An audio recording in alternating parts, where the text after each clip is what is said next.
pakai tangan juga. Ya. Muamalah, kalau kita lihat dari asal kata ta'amala yata'amalu muamalatan, saling berinteraksi. Kalau kita berbicara tentang rumusan nahwu, asalnya amila ya'malu. Tapi ketika berbicara tentang ta'amala yata'amalu, itu saling. Kalau diungkapkan tentang saling berarti satu sama lain saling berinteraksi. Makanya ada dalam syariatul Islam selain bab ibadah ada bab muamalah. Bab muamalah, bab interaksi seseorang lewat akad. Dan akad itu banyak, ada bisa berbentuk jual beli, bisa pinjaman, dan lain sebagainya. Kita berbicara awal muamalah di bulan haram. Berarti yang disebut dengan muamalah itu adalah interaksi sosial lewat akad di bulan-bulan yang diagungkan oleh Allah Subhanahu wa taala. Kita tahu tentang bulan haram, inna iddatash shuhur 'indallahi 12 syahra. Yauma khalaqas samawati wal arda minha arba'atun hurum. Nah, kita ambil di akhir ayat tersebut minha arba'atun hurum.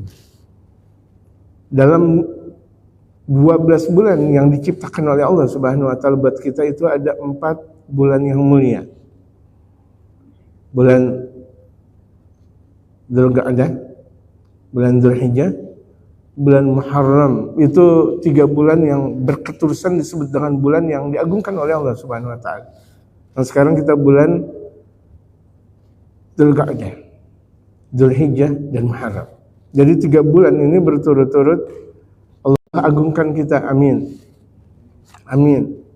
Kemudian Rajab itu menyendiri, wa fardun, dan satu yaitu bulan Rajab itu menyendiri dari 3 bulan yang berturut-turut. Itu yang disebut dengan minha arba'atun hurum. Dalam 12 bulan itu ada bulan yang diagungkan oleh Allah yang disebut dengan bulan Ashhurul Hurum. Dalam hadis baginda Rasul Muhammad sallallahu alaihi wasallam, barang siapa yang orang melakukan kebaikan di bulan hurum, di bulan haram. Maksud di bulan haram di sini bulan yang dimuliakan Allah. Bukan artinya haram secara haram hukum.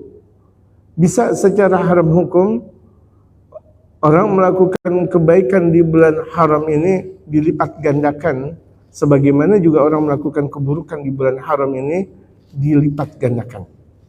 Ini hadis baginda Rasul Muhammad sallallahu alaihi wasallam. Kemudian apa sih yang disebut dengan muamalah? Yang disebut dengan muamalah syariatul Islam itu semuanya kembali kepada bab bidang namanya fikih. Ada dalam ketentuan Islam sebagaimana hadis Jibril alaihi salatu wasallam kepada baginda Rasul Muhammad sallallahu alaihi wasallam yang diungkapkan oleh Sayyidina Abdullah bin Umar, yang langsung dari Sayyidina Umar bin Khattab, dan Sayyidina Umar melihat kejadian persis di mana baginda Rasulullah sedang duduk dan asik dengan mereka para sahabat. Ketika itu ada laki-laki yang datang dari kejauhan dari padang pasir, tapi ketika sampai di hadapan baginda Rasulullah tidak terlihat banyaknya debu, padahal hal yang mustahil. Orang dari padang pasir nggak ada debunya, hal yang mustahil.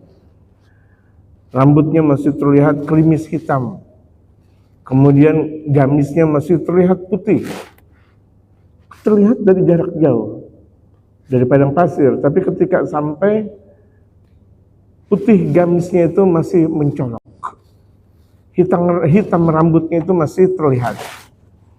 Ini sesuatu yang aneh di sisi para sahabat Rasulullah sallallahu alaihi wasallam. Duduk bersama Rasulullah, kemudian menghimpit paha baginda Rasulullah sampai berdekatan, nempel pahanya beliau dengan paha baginda Rasul Muhammad Ketika itu tidak ada mereka para sahabat berani untuk melakukan seperti itu. Mau Sayyidina Abu Bakar, Sayyidina Umar, Sayyidina Utsman, Sayyidina Ali, atau siapapun namanya, tidak mungkin para sahabat melakukan seperti itu. Jadi para sahabat merasa kebingungan, manhu, siapa nih orang? Udah gitu datang lantas bertanya kepada baginda Rasulullah, ya Muhammad, al-Islam. Langsung bertanya, Muhammad, Islam itu apa sih? Jadi ucapannya itu, pertanyaannya pada intinya, apa sih Islam? Enggak basa-basi, enggak bilang, ya Muhammad engkau sehat, wahai para sahabat engkau sehat, enggak. Duduk langsung bertanya, ma huwal Islam? Dalam satu riwayat, mal Islam?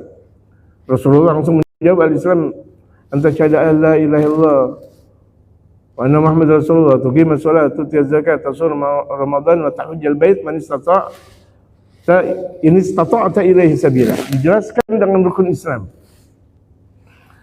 Dijelaskan dengan rukun Islam. Inilah yang disebut dengan fikih. Ketika malaikat Jibril yang pada akhirnya para sahabat tahu dari baginda Rasulullah bahwa orang tersebut adalah malaikat Jibril, kemudian sadaqta ya Muhammad, engkau benar ya Muhammad. Sampai Sayyidina Umar menyatakan aneh. Dia bertanya tapi dia yang menyatakan benar, seakan-akan ngetes nih. Dia nanya tapi mengatakan benar. Kalau orang bertanya kan betul-betul khalasul soal, betul-betul murni dalam bertanya. Memang betul-betul ketidaktahuan. Tapi ini seakan tahu. Bagaimana bertanya tentang iman, tentang ihsan, tentang tanda-tanda kiamat. Ini yatulu dzikruh, panjang untuk penyebutannya. Esensi yang sekarang kita bahas itu adalah al-Islam, yang membahas tentang muamalah. Dalam Islam tersebut ada dalam kajian Islam fikih, di situ ada ibadah, ada muamalah, ada munakahah, ada hukum-hukum yang lain, diantaranya hukum negara yang ada. Jadi kajian kita kali ini berarti masuk dalam bab kedua dalam istilah fikih. Setelah babul ibadah disebut dengan bab muamalah, bab tentang interaksi sosial. Dalam sabda Rasulullah, "Man lam yahtamma bi umuril muslimina falaysa minhum." Orang yang tidak peduli terhadap urusan muslim berarti dia bukan golongan muslim.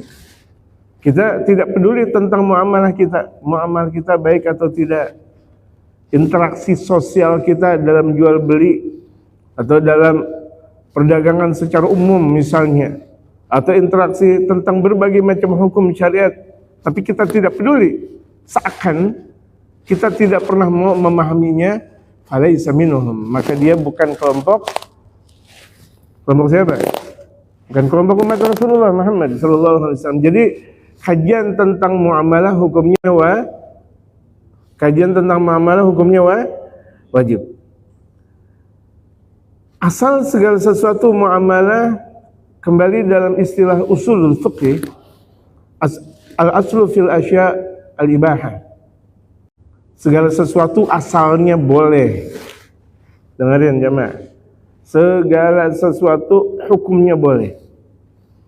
Illa getaranat bidalilin anil haram. Kecuali kalau dalil tersebut berhubungan dengan yang haram, berarti jadi hukumnya haram. Contohnya muamalah kita kali ini, contohnya kita berbicara tentang jual beli. Asal jual beli adalah halal. Wa halallahu al-bai'a wa haramar riba. Allah menghalalkan jual beli, tapi Allah mengharamkan riba. Apa yang disebut dengan riba? Setiap akad yang berlebihan namanya riba. Setiap akad yang berlebihan namanya riba. Saya mau berakad minjem duit kepada Maulana Saiful, Masya Allah. Ini Maulana Saiful. Maulana dalam istilah Thariqah junjungan kami. Junjungan. Bagaimana enggak junjungan? Main motor mulu, Masya Allah. Naik motor mulu kesana sini, motor, Masya Allah. Keluar daerah semuanya serba motor. Berarti terjunjung dengan motornya. Saya mau pinjam, Bang Saiful. Saya mau pinjam dong duit 200 juta. Tapi nanti saya balikin 300 juta. Riba gak? Riba gak? Ayo ngobrol yang asik, kita ngobrol yang asik. Kalau cuma sekedar dari saya sendiri nanti buat buat ngantuk. Akhirnya semua jamaah mau ngopi. Bukan saya aja ngopi, jamaah juga kasih kopi Bang Saiful. Gitu. Asalnya jual beli halal, tapi gara-gara itu saya bilang, Bang Saiful, saya pinjam duit ya 200 juta nanti. Pokoknya gampang dah. Saya tambahin, masa cuma 20 juta aja saya nggak tambahin, atau 2 juta, atau mungkin 1 juta saya tambahin ya. Tambahannya itu namanya riba. Jadi kalau kita mau minjem 200 ya balikin 200. Apakah ada muamalah seperti ini dalam dunia perbankan? Ngobrol. Adakah ada dalam dunia perbankan? Tidak ada. Berarti di seluruh perbankan riba. Ada riba qarad, ada riba nasiah, banyak sekali hukum riba. Bahkan kalau misalnya tuh Bang Saiful minjem duit sama saya, betul minjem duitnya, minjem duit 2 juta, balikinnya juga 2 juta. Misal, ini kan harus ada contoh. Bang Saiful minjem duit sama saya 2 juta dan kemudian saya kasih 2 juta, balikin lagi 2 juta. Kan semestinya halal.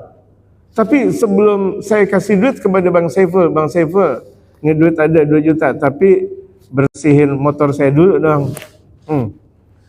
Bersihin motor saya dulu atau bersihin mobil saya dulu. Nah itu riba namanya. Kullu qardin jarra manfaatan fahuwa riba. Setiap pinjaman yang mendatangkan manfaat namanya riba. Atau udah dah Bang Saiful, daripada naik motor ke sini, udah naik sepeda aja. Ini ambil nih. Habis itu bersihin got saya, depan rumah saya lagi pada banjir tuh, gotnya bersihin. Dibersihin karena memang lagi mau minjem duit. Orang kalau mau minjem duit di Surabaya juga mau, betul gak? Jalan kaki dari sini ke Surabaya juga kalau mau minjem duit 1 miliar dikasih 1 miliar. Dikasih, mau dia jalan kaki. Nah jalan kakinya itu riba namanya. Riba. Jadi riba bukan hanya berbentuk uang. Riba juga bisa berbentuk jasa atau pengambilan manfaat dari orang lain. Sampai sini bisa paham nggak jemaah? Bisa paham nggak jemaah? Jadi itulah yang disebut dengan riba, dan ribanya banyak.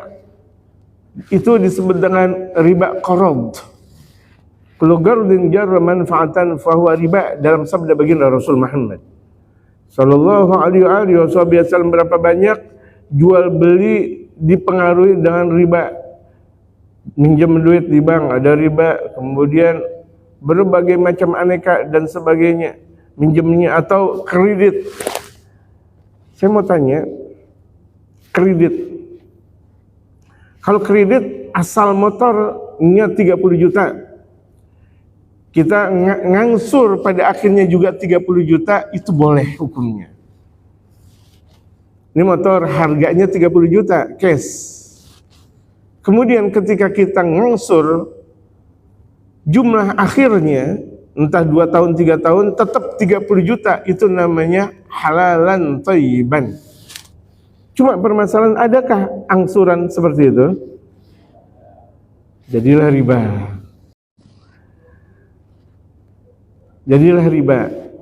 Udah lunas Bang Saiful motornya? Alhamdulillah. Belum lunas, jangan dibawa kemana-mana. Alhamdulillah. Tuh lihat. Jadi berapa banyak perangai kita berhubungan dengan riba. Kita naruh duit di bank. Kita tahu ada bunganya. Bunganya itu adalah riba. Tidak ada ulama yang mengatakan bahwa bunga itu adalah halal. Ulama yang benar, ulama yang masuk dalam definisi ulama, tidak pernah ada yang menyatakan bahwa bunga itu adalah halal. Tidak pernah ada. Belajarnya saya di Tarim, di Yaman, kemudian saya ngambil berkahnya di Saudi, di Mesir dan sebagainya. Tidak ada ulama yang menyatakan bahwa bunga bank itu adalah halalan. Sama sebagaimana di Majelis Ulama. Saya di Komisi Fatwa, tidak pernah ada ulama yang menyatakan bahwa bunga bank itu adalah halal. Bunga bank tetap riba. Kecil banyaknya adalah riba. Semakin kecil ya berarti ribanya semakin kecil. Semakin besar berarti ribanya semakin besar. Nah, bagaimana ketika kita menaruh uang di bank, tujuan kita hanya untuk menaruh uang, tidak untuk mengambil bunganya. Sampai sini bisa dipahami jamaah? Sampai sini bisa dipahami jamaah? Karena ini muamalah rutinitas yang dilakukan oleh seorang muslim. Tidak ada di zaman sekarang seseorang keluar dalam dunia perbankan. Bahkan gajian kita berada di dalam perbankan.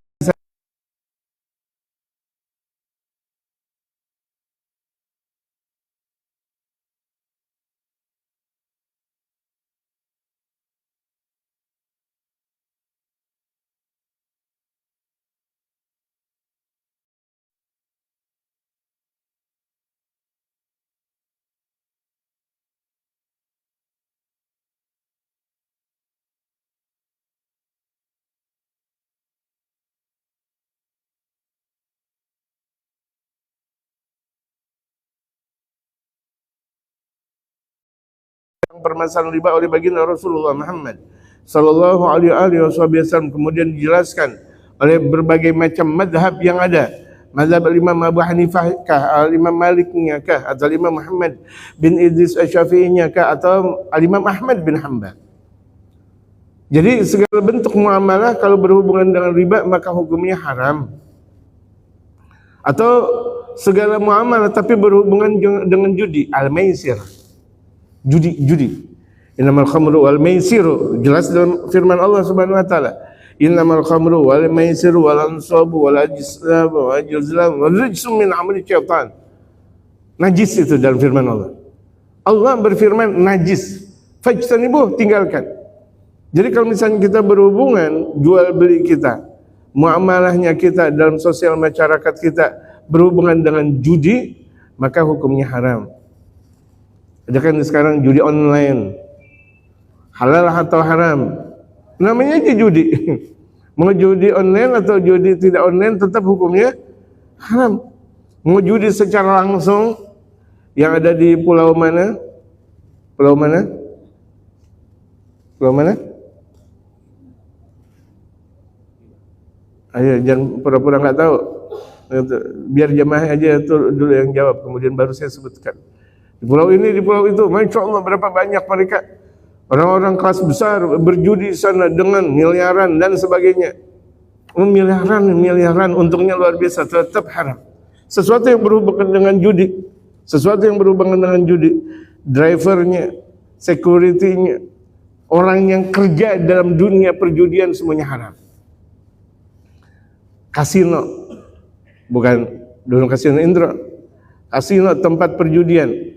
Ada bartendernya, ada tukang sapunya, ada petugas, berbagai macam petugas, semuanya dari direktur sampai satpam sampai office boy, haram hukumnya. Kenapa? Karena berhaluan dengan judi. Tempat judi, tempat prostitusi. Orang yang jualan minuman apa namanya ini? Air mineral atau jualan singkong di situ. Tapi jualan singkongnya di tempat prostitusi, di mana orang-orang ketika lapar dari tempat tersebut dia makan singkong, harganya harga luar biasa. Sama hukumnya, menggembirakan orang yang berada di dalam dunia prostitusi. Jadi orang yang berhubungan dengan al-maisir kemudian dengan perzinahan, maka jual belinya haram. Nauzubillah min dzalik. Jadi kalau misalnya ada orang ngambil pajak dalam dunia perbisnisan seperti bisnis judi, berarti dia ngambil pajak dari duit yang haram. Jadi percampuran pajak kita bercampur antara halal dan haram. Ya betul. Percampuran dari berbagai macam negara itu, ketika ada pajak ini, pajak itu, pajak ini, pajak itu. Diskotik besar pajaknya. Minuman haram besar pajaknya. Masuk dalam pajak yang diambil oleh negara, bercampurlah di situ, tidaklah menjadi rezeki yang halal murni, karena bercampuran dengan sesuatu yang haram. Kopi, satu gelas kopi halal hukumnya, dicampur dengan setetes racun, satu tetes racun aja, Satu tetes racun saja. Halal atau haram namanya? Halal atau haram namanya? Enggak usah jadi racun. Misalnya satu tetes yang biasa orang-orang minum jamu itu anggur topi miring, udah anggur dari dulu kakek-kakek tua jenggot putih nggak mati-mati itu dia orang. Masya Allah. Ya, anggur cap orang tua. Ada juga topi namanya miring lagi, topi miring. Satu cuma sekedar satu tetes saja. Halal atau haram? Kullu ma askaru katsiru fagalilu haramun. Kullu ma askaru katsiru, segala sesuatu yang membuat banyak kemudian dia dia menjadi miring, sedikitnya juga haram. Fagalilu haramun. Enggak ada alasan buat buat jamu. Oh ini buat jamu nih, dikit aja nggak pakai dalam syariatul Islam. Kan banyak sekali tuh orang jamu kemudian dicampur dengan topi miring atau dicampur dengan tadi anggur apa sih namanya itu? Intisari. Anggur intisari. Dikit aja buat ngangetin tubuh. Misalnya di puncak nih buat ngangetin tubuh, tetap haram. Atau anggur putih ini buat ini dan tetap haram. Oh, untuk ngobatin nggak ada, cari yang halal dulu. Kalau tidak ada di alam dunia ini obat dari yang halal, boleh.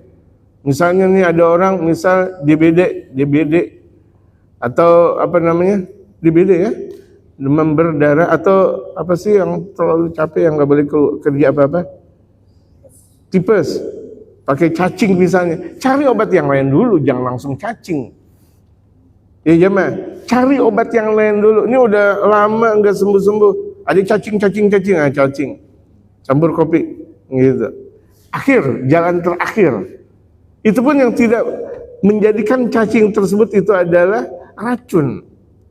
Kita tahu bahwa hukum cacing itu adalah haram, tapi litadawi, tapi jalan keluar untuk pengobatan boleh. Ingat jalan keluar. Jangan tahu-taunya awalnya langsung makan cacing nih, enggak boleh. Cari jalan awal dulu. Misalnya obat dari dokter nggak sembuh, obat dari ini nggak sembuh, dari ini nggak sembuh. Udah lama nih orang tadi saya bilang sakit sakit tipes. Tahu-tahu dengan cacing akhirnya boleh. Jadi sesuatu muamalah yang berhubungan dengan riba haram hukumnya. Yang berhubungan dengan perjudian haram hukumnya. Banyak sekali sekarang dunia kita bercampuran dengan judi, perjudian. Tadi saya katakan dengan main ditipu tuh menang itu engkau bakal mendapatkan ini apa sih? Ya slot itu ada yang nanti gacor itu judi. Dan itu semuanya perbuatan judi. Kenapa disebut dengan judi? Karena ketidakjelasan, gharar namanya, penipuan. Ada yang jelas gak? Rumahnya orang yang berjudi di mana, pimpinannya di mana, barang buktinya mana. Yang ada bisa jadi orang menang dapat, tapi habis itu 2, 3 kali, 4 kali akhirnya itu nggak pernah dapat lagi. Kenapa? Karena itu disumbu untuk orang mengeluarkan duit sebanyak-banyaknya. Ngadu nasib namanya. Itulah yang disebut dengan judi, ngadu nasib. Jadi judi itu dalam bahasa kita adalah ngadu nasib. Tidak pernah diperbolehkan dalam syariatul Islam muamalah kita yang berhubungan dengan ngadu nasib. Kemudian bai'ul gharar. Jual beli atau muamalah, sosialisasi kita, interaksi kita berhubungan dengan hal penipuan. Gharar namanya penipuan. Kita mau beli ikan, tapi ikannya nggak ketahuan. Ikannya di mana? Masih ada di empang, nggak boleh. Apalagi itu banyak orang yang pada mancing di ikan dengan bayaran. Sistem Tolongin saya ngomong, saya nggak begitu paham dengan sistem galatama seperti itu. Galatama, saya nggak begitu paham. Kasih tahu kepada saya. Jangan sistem galatama. Bayarnya berapa misal? Mahal banget. Tuh lihat, mahal 500.000. Habis gajian 500.000. Itu udah disiapkan oleh orang lain bahwa di situ bakal ada ikan ini dan ini. Kan lucu banget. Ikannya dia udah dia beli, kemudian dia pancing. Kemudian ketika dia hasil dia girang, alhamdulillah dapat ikan. Bodohnya luar biasa. Kan dia udah beli ikan. Dia udah beli ikan, kemudian ditumpahin lagi, kemudian dia pancing. Ketika dia dapat, kemudian digirang. Lucu gak jemaah? Astagfirullahaladzim. Otaknya ditaruh di mana jemaah? Otaknya ditaruh, dia udah beli ikan. Ikan ditaruh di kolam, kemudian dipancing, dia dipancing dapat dia girang. Oh, astagfirullah, punya dia. Kok dia girang? Sesuatu yang ini namanya bai'ul gharar. Makanya banyak sekali itu pancing-pancing galatama, hukumnya haram. Berarti yang bersosialisasi di situ yang jual kopi, yang jual susu, yang jual teh, yang jual ciki, penjaganya semua, apalagi yang punya, haram hukumnya. Karena tipuan semuanya. Saya mau beli rambutan, tetapi rambutannya masih di atas pohon. Sistem ijon namanya. Kembali dalam bahasa Indonesia kita kembali. Saya mau beli rambutan, tapi rambutannya masih di atas pohon rambutan. Sistem ijon, haram hukumnya. Kenapa? Karena saya sendiri nggak tahu jumlah rambutan itu berapa. Bisa jadi saya yang dibohongin atau bisa jadi sang penjual yang dibohongin. Antara pembeli atau penjual tidak mendapatkan sama-sama untung. Itulah namanya bai'ul gharar. Zaman sekarang nih sistem apa namanya? Pak beli rumah Pak saham-saham tapi rupanya saham bodong. Saham bodong, bukan orang doang namanya bodong. Saham bodong. Banyak nggak saham bodong? Nah, pinternya kita dalam memilih. Mana mungkin ketika kita mempunyai saham tapi tidak jelas kedudukannya. Kita mau bikin apa nih? Ya pokoknya nanti kalau udah ada nggak bisa. Jadi kalau kita mau mempunyai saham kita harus udah tahu pabrik atau berbentuk proyek ini dan ini kemudian dikerjakan ini dan ini dan ini. Saham berbentuk rumah atau saham berbentuk emas atau saham berbentuk ini harus kejelasan. Tanpa ada kejelasan haram hukumnya. Dan ini kan untuk menjaga kemaslahatan umat. Betul gak jemaah? Jemaah betul gak? Ini untuk menjaga kita nih. Kenapa Allah Subhanahu wa taala haramkan? Untuk menjaga hambanya, jangan tertipu hambanya. Nyicil duit sedikit demi sedikit, sedikit demi sedikit, sedikit demi sedikit, kemudian dibohongin. Gara-gara sistem saham bodong. Jual beli bodong. Ya kan? Banyak sekali sekarang rumah bodong. Usaha bodong. Astagfirullahaladzim. Dengan model seperti ini diharamkan bai'ul gharar. Bisa paham jemaah? Bisa paham jemaah? Kan tadi saya katakan bahwa asal dari berbagai macam jual beli asalnya haram, asalnya halal. Cuma kalau dia berbentuk dengan apa namanya tadi nama wahalul bai' wa haram riba, berhubungan dengan riba berarti haram. Penipuan berarti haram, perjudian di situ haram, ojol dan sebagainya. Nah sekarang bagaimana jual beli tentang permasalahan vintage atau kripto? Nah sekarang beredar, sekarang viral luar biasa, vintage dan atau kripto. Vintage itu relatif halal, karena fluktuasinya vintage itu diawasi Dewan Syariah Nasional lewat perbankan atau lewat negara. Fluktuasinya itu terlihat, kenaikan berapa persennya, penurunan berapa persennya itu terlihat.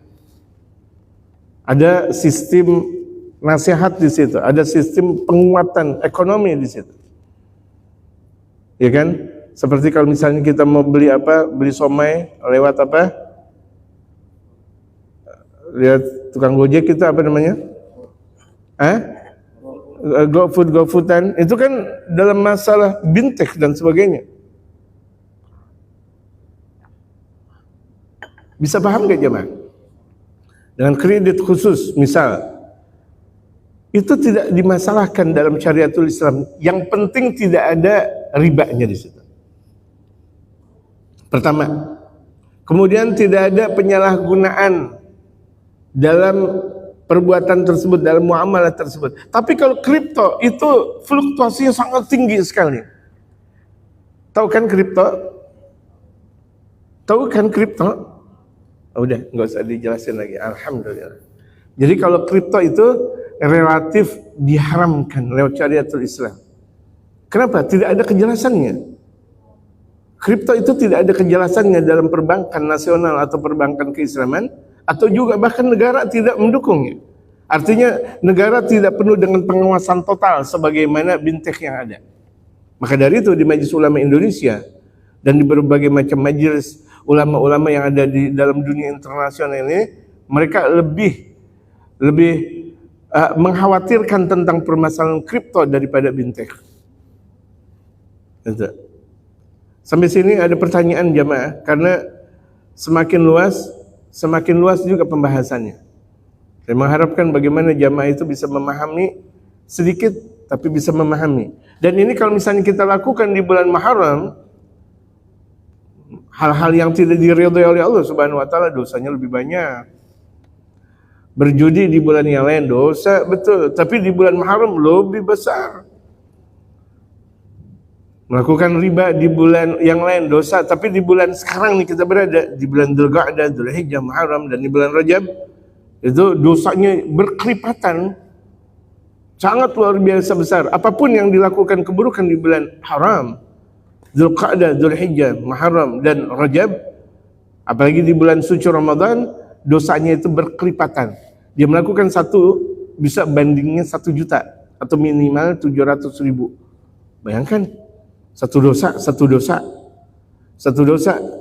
kemudian tapi dilakukan di bulan haram, itu berkelipatan dosanya. Bukan berarti diperbolehkan melakukan dosa di bulan-bulan yang lain, tidak.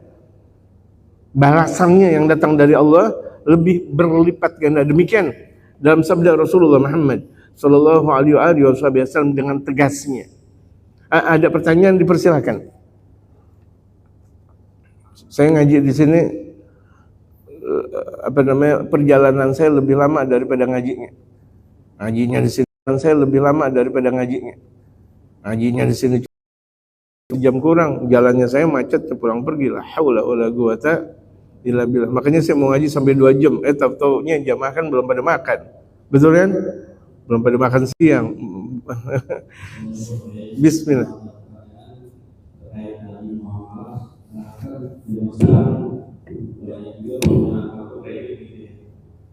Itu bagaimana hukumnya kalau pembayaran yang dibayarkan nanti pada bulan, tapi pakai untuk membeli makan, bagaimana kalau bayar kredit itu secara transaksi selesai kita dapatkan dan dijual pada pembayaran secara tunai, bagaimana? Dan yang kedua, ada nggak amalan khusus yang biasa harus melakukan di bulan Muharram seperti yang tadi disebutkan misalnya Ya. Itu kartu kredit asalnya halal. Kartu kredit kan duit kita asalnya, atau mungkin dari sistem masukan, entah itu dari sana, dari sini, dari sana, dengan ketentuan yang ada. Bisa dipahami jamaah? Umumnya kartu kredit yang kita miliki asalnya duit dari kita juga, asalnya itu secara umum. Ketika kita berbicara secara umum, berarti ada secara khusus. Bisa jadi itu adalah dana yang didanai untuk kita melakukannya. Asalnya bukan punya kita, tapi dikasih wewenang dari bank atau dari apa, pokoknya berbentuk pengeluaran apapun dipersilakan, yang penting nanti pada akhirnya bayar. Selagi terjauhkan dari berbagai macam riba, halal hukumnya. Cuma permasalahan kartu kredit itu buat orang yang nafsunya besar, mengkhawatirkan. Orang yang punya kartu kredit, orang yang mempunyai nafsu besar, mau beli kopi kredit, ini kredit, bahkan sesuatu yang nggak penting, kredit. Itu akhirnya dalam syariatul Islam jangan, menjadi haram. Kredit buat orang yang mempunyai sifat konsumtif. Orang yang mempunyai sifat konsumtif itu tidak diperbolehkan mempunyai kartu kredit. Tapi orang yang biasa saja, nafsunya bisa dia tanganin. Ini gampang, paling untuk hal-hal yang darurat saja. Nah itu boleh. Jadi kira-kira kita di kelompok yang mana? Konsumtif atau orang yang adil? Adil, nggak apa-apa pakai kartu kredit kalau begitu jadinya. Tapi hati-hati. Adil atau tidak adilnya kita dalam syariat tergantung kita. Orang yang adil adalah orang yang tidak pernah melakukan dosa besar. Itu al-adil. Siapa sih orang yang adil dalam syariat? Adalah orang yang tidak pernah melakukan dosa besar dan enggak berketerusan dalam melakukan dosa kecil. Tahu enggak dosa kecil? Tahu enggak dosa kecil? Jamaah tahu enggak? Apa?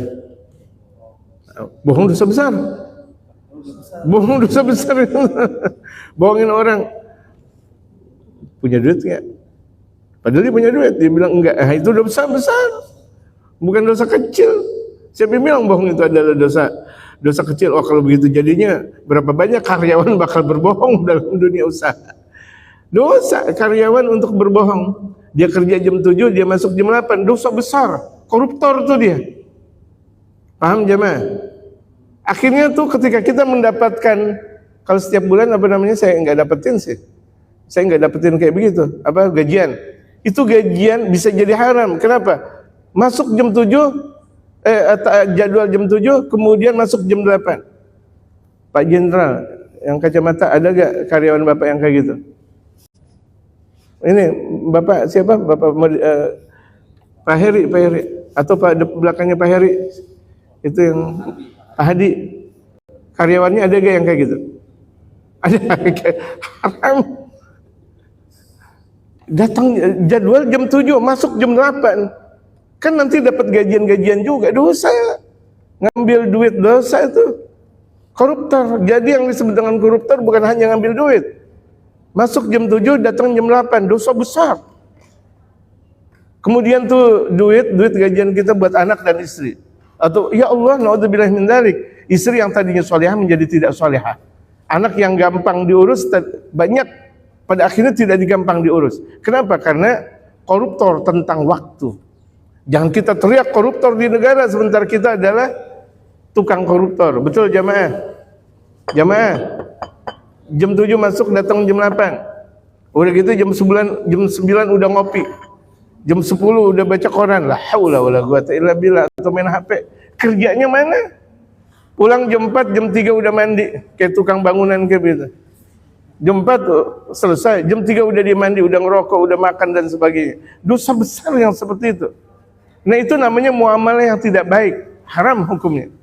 Berarti kalau haram hukumnya, gajiannya juga haram. Berarti itu sebagian gajinya disedekahin. Kenapa ada yang haram kalau begitu jadinya? Atau setidak-tidaknya dia tobat kepada Allah Subhanahu wa taala karena dia sudah koruptor atau korup dengan waktu. Jadi kartu kredit asalnya halal. Kepada siapa sang pemegang kartu kredit tersebut? Kalau buat orang yang memegang kartu kredit adil, dia mampu untuk menanggulangi kartu kredit, tidak mempunyai sifat konsumtif, boleh. Oh, nggak ada masalah. Kan kembali kepada hukum awalnya, bukan masalah makannya. Ketika kalau misalnya makannya, kita lihat somai, ikannya ikan tenggiri atau sapu-sapu, nah itu di. Kalau proses makannya kita lihat, itu ikannya ikan tenggiri atau sapu-sapu. Kalau ikan tenggiri boleh, kalau ikan sapu-sapu nggak boleh. Kan lucu aja.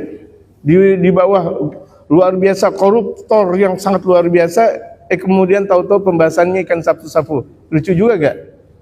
Lucu juga gak jemaah? Akhirnya kita dari Majelis Ulama berkomentar. Yang tadinya nggak mau membahas ikan sapu-sapu, akhirnya kita ngambil dalil tentang ikan sapu-sapu. Mau nggak mau? Karena hukum. Ya jemaah sekalian, apa yang dilakukan oleh baginda Rasulullah di bulan Dzulqa'dah? Itu di bulan Dzulqa'dah baginda Rasulullah Muhammad sallallahu alaihi wasallam aktsar min siyami, memperbanyak puasa. Jadi tidak ada bulan yang paling banyak berpuasanya Rasulullah setelah Ramadan kecuali bulan haram. Ashhurul Hurum, bulan yang dimuliakan seperti Dzulqa'dah, Dzulhijjah, Muharram dan Rajab. Jadi itu banyak sekali baginda Rasulullah puasa di bulan yang diharamkan oleh Allah, seperti bulan sekarang ini. Pertama, dalam hadis Rasulullah, man shoma yaumal Allahumma shalli wa sallim barik. Man shoma yaumal khamisi wal jum'ati was sabt. Barang siapa yang puasa di hari Kamis, Jumat dan Sabtu berturut-turut fil ashhuril hurum, di bulan yang haram. Dzulqa'dah, Dzulhijjah, Muharram dan Rajab, di bulan-bulan tersebut. Faka'annama abida sab'amiyati sana, seakan-akan dia beribadah 700 tahun lamanya. Allahu Akbar. Kan ditanya apa yang dilakukan oleh baginda Rasulullah. Di antaranya di bulan-bulan haram ini baginda Rasulullah dalam sabdanya, barang siapa yang puasa hari Kamis, Jumat, Sabtu di bulan haram berturut-turut, Kamis, Jumat, Sabtu, ini hari Selasa, Rabu, besok Kamis niatin. Kamis, Jumat, Sabtu. Kalau kita menyendiri puasa Jumat makruh. Kalau kita mau puasa Jumat barengin dengan Kamis, atau kita mau puasa Jumat barengin dengan Sabtu. Kalau menyendiri puasa di hari Jumat makruh hukumnya. Jadi Kamis, Jumat dan Sabtu dia puasa di bulan-bulan haram tersebut, seakan-akan dia beribadah 700 tahun namanya.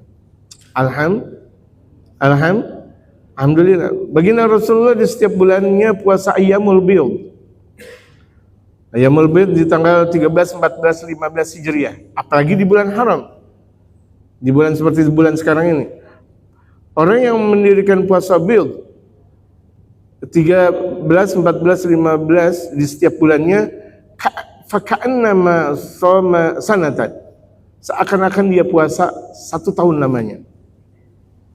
3 hari, cuma 3 hari dalam setiap bulan, itu seakan-akan dia puasa 1 tahun namanya.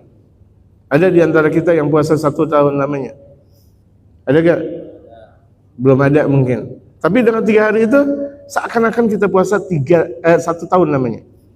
Nah itu apalagi Ayyamul Bid berpapasan dengan Kamis, Jumat, Sabtu, bertambah lagi 2 kali lipat. Gitu. Ayyamul Bid berpapasan di setiap minggunya Yaumul Itsnin wal Khamis misalnya. Hari Senin dan Kamis. Fa inni uhib an asumaha. Karena di hari Senin dan hari Kamis, hari Senin yaum ulidtu fi. Hari Senin itu adalah hari di mana aku dilahirkan. Makanya ketika kita puasa Senin, kita puasanya Nabi Muhammad. Bergembira kita dengan lahirnya baginda Nabi besar Muhammad. Kemudian hari Kamis, kenapa dianjurkan puasa? Karena tu'radul amal, karena amal ibadah di setiap minggunya itu dihampirkan kepada Allah di hari Kamis. Fana uhibbu, dalam sabda Rasulullah, aku bergembira kalau aku berpuasa di hari lahirnya aku, dan juga aku berpuasa di mana amal ibadahku diterima oleh Allah atau dihadapkan di hadapan Allah sementara aku dalam keadaan berpuasa.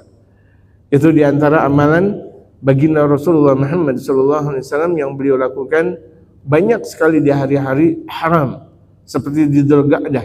Nah, persiapan kita di bulan Dzulqa'dah adalah bulan Dzulhijjah. Man kana lahu sa'ah wa lam yudhhi fala yugarribanna musallana. Dalam hadis sahih, barang siapa punya harta tapi dia tidak berkurban, dia tidak boleh mendekati masjid kami, dalam sabda Rasulullah. Ini laki-laki kebanyakan kita mampu untuk berkurban, mampu kan? Kalau misalnya tuh laki-laki bilang gak mampu tapi dia setiap hari ngerokok, bohong banget dia. Setiap hari ngerokok, 1 rokok itu sebungkusnya Samsu berapa? 5.000, 25.000, atau vape yang pakai sundutan doang, gitu, berapa? 60.000 setiap hari. Coba kalau misalnya tuh dia kumpulkan duit untuk berkurban. Jadi laki-laki nih, laki-laki nggak ada alasan kalau dia ngerokok wajib berkurban. Ngerokok gak? Ente ngerokok dah. Ngerokok udah, biar wajib berkorban.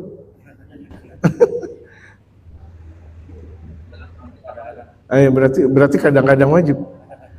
Kameramen, ya Allah, kenapa enggak pada ngerokok? Ngerokok enggak apa-apa, biar wajib kurban. Jadi kalau misalnya laki-laki, dia sistem dalam kehidupan sehari-harinya penuh dengan konsumtif, itu dianggap konsumtif. Orang yang boleh ngerokok diibaratkan orang yang sudah bayar rumah untuk anak dan istrinya, sudah dipersiapkan minimal itu di setiap bulannya istrinya dikasih 5 gram kalung, gelang 5 gram, cincin 5 gram, anting 5 gram. Hitungin perempuan udah berapa gram tuh? Ini kalung 5 gram, gelang 5 gram, cincin 5 gram. Berapa gram sudah? 15 gram, belum yang ada di gelang kaki. Masya Allah. Berapa gram? 20 gram per bulannya.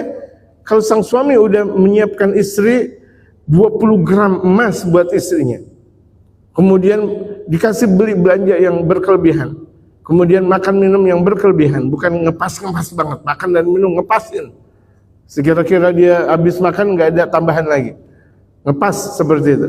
Kemudian setiap bulannya diberi baju minimal 5 pasang dari atas, gamis, dari jubah, daleman jubah, gamis dan sebagainya, daleman semuanya dipersiapkan. Kemudian juga susunya, maksud susu ini dia buat muka ketika berjumpa dengan sang suami, bedak dan sebagainya, atau ini yang merah-merah disiapin ketika berjumpa dengan sang suami. Taruhlah persiapan seperti itu 50 juta dengan emas dan sebagainya. 1 gram emas sekarang berapa? 2,7, 20 gram berapa jadinya? Oh, lumayan juga, 24 juta 54 juta, 100 juta. Kalau kira-kira tuh kita punya gajian 100 juta, silahkan ngerokok, silahkan. Ini udah ngerokok nggak berkurban lagi, dosa. Ngerokok itu kan seharusnya tuh rokok buat jatah anak dan istri. Betul jamaah? Jamaah, ini saya ngomong bukan berarti saya nggak ngerokok kemudian saya hukumkan seperti itu. Tidak, ya, rujukan segala sesuatu itu dengan dalil, bukan nafsu. Tidak. Jadi orang yang ngerokok silahkan ngerokok. Kalau dia udah ngasih anak dan istrinya sebulan kurang lebih 100, kok diam pada? Diam, kok jangan diam? 100 jutaan, nggak apa-apa, habis itu ngerokok silakan. Merokok apa kayak silakan. Yang penting tuh anak dan istri sudah diboyong habis-habisan. Setuju gak perempuan? Iya, dikasih duit gimana nggak setuju? Allahu Akbar. Setiap bulan baju 5 baju. Dalemannya semuanya, emasnya 20. Kalau misalnya 1 bulan 20 gram, kalau 1 tahun berapa? 240. Kalau 2 tahun, 3 tahun, Masya Allah, ibu-ibu bawa emas. Gitu. Alhamdulillah. Itu di antara jawaban dan tambahan bahkan. Wallahu a'lam. Ada lagi? Silakan. Mengingat waktu sudah habis, Ustaz, mohon sekiranya didoakan juga menjaga adab muamalah di majelis taklim ini untuk orang semuanya, dan juga kepada semuanya agar menghindari dosa-dosa di belakang, dan sekaligus doa untuk majelis. Ya, itu kan saya baru-baru enak, udah selesai perjalanan saya jauh, capek, pulang lagi jauh, capek, ngaji sebentar, mau 2 jam, tapi demikian. Inilah dunia. Mau tobat gak? Jamaah mau tobat gak? Segala bentuk muamalah hampir semuanya berkaitan dengan riba, hampir. Maka dari itu banyakin sedekah. Ini sahabat-sahabat saya yang laki maupun yang perempuan, habis dapat gajian Mau pada sedekah gak? Dan sedekah nggak ditentukan. Beda dengan zakat. Zakat berapa persen? 2,5%, bukan 20%. 2,5%. Nggak adil sebenarnya, tapi Allah sayang buat kita. 2,5%. Nggak ada berapa-berapanya, Allah Akbar. Ini sedekah-sedekah. Khawatir tuh, di mana kita bekerja, di sana, di sini, ada riba. Khawatir gak? Ihtiyatan dengan seperti itu, banyakin sedekah. Jadi sedekahnya suami gampang, banyak ngasih ke anak dan istri, udah ketahuan, sedekah. Jangan pelit kepada anak dan istri. Gitu. Demikian itu diantara jalan keluarnya kita dalam berusaha khawatir. Gitu. Al-Fatihah wal-Qabul wa tamam bi Rasul. Wa ila hadrati Sayyidina Rasul Muhammad sallallahu alaihi wasallam samila hadr jamil aqtab wal utad wal abdan ala man habib. Sallallahu alaihi wasallam.